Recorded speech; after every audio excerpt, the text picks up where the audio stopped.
I think you told us. Okay, I'm coming back.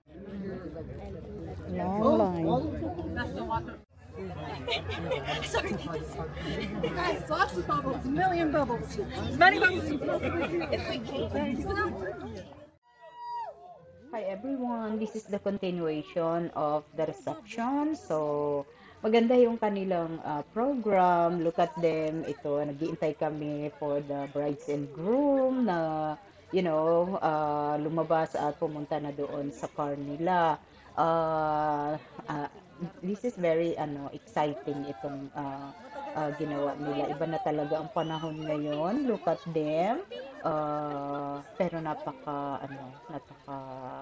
ang sarap ng feeling at the same time. At the same time, syempre kami, hindi naman kasi madali sa amin yon. So, naandoon lahat ng panghihinayang, andun lahat ng natutuwa ka but nalulungkot ka at the same time. So this is the brides and groom. That's Christian and Christina. Ganda ng pangalan nila, magka-match, kaya pareho silang Christian, So ayan, dito na sila sa may kanilang sasakyan para sa coverage ng kanilang video. So iyan, sabi ko dyan samantalahin habang pinagbubuksan pa ng door ang ating mga brides kasi bilang ka ng couple of years, magkakatamaran na rin yan, joke lang. So ayan, punta lang sila dyan para sa coverage ng kanyang video like I said. So tapos na, and then everybody's happy, everybody is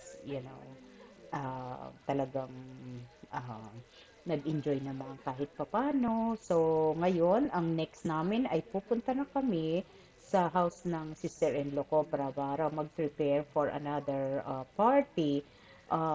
Kaya talagang all day ang aming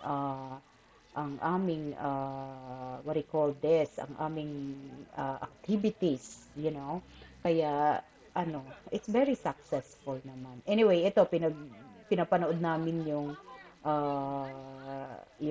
drone nung pamangkin namin, iasawa ng pamangkin namin. So, nakakatuwa.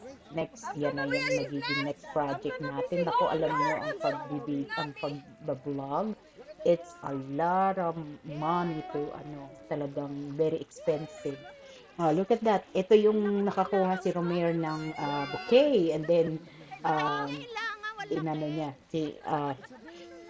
tinransfer niya dun sa pamangkin niya na isang bata kasi bata pa yan niloloko niya yung parent niya na hindi daw siya single forever. So anyway, ayan na ang kabuuan ng itong event na ito. So we're getting ready. Inihintay lang namin mga car namin dahil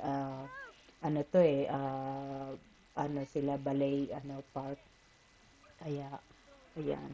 Oh, look at that. Ayan, nilalaroan ng mag-asawa yung kanilang drone. So, like I said, I'm planning to get that soon. Pero, syempre, unti-unti lang. Di naman madaling sige ng sige sa bili.